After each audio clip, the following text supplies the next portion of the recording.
tindak kejahatan marak terjadi di wilayah Kota Badung yang merupakan destinasi wisata. Pelaku bukan hanya warga Indonesia tapi juga ada oknum wisatawan asing seperti yang dilakukan seorang turis asal Maroko, Halil Said 21 tahun.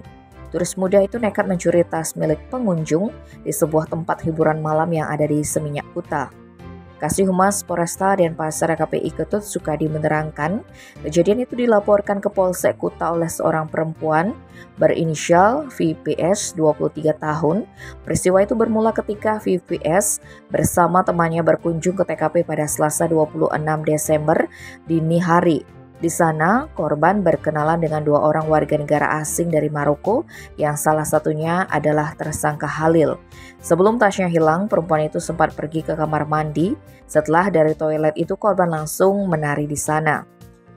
Selesai menari, korban pun kembali ke meja sekitar pukul 3, tapi dia terkejut lantaran tas berisi HP tersebut hilang.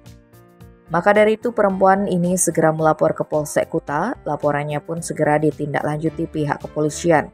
Tim Reskrim Polsek Kuta yang dipimpin langsung Panit Reskrim Ibtu Adi Waluyo hari itu juga dapat meringkus HS di Jalan Popi 1 Kuta sekitar pukul 12:30 WITA. Selain itu petugas juga dapat mengamankan barang bukti berupa HP korban yang hilang. Tersangka dan barang bukti lantas dibawa ke Mapolsek Kuta untuk ditahan dan dilakukan proses hukum.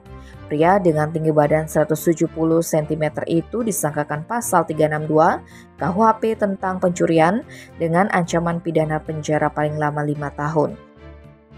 Tim Bali Express melaporkan.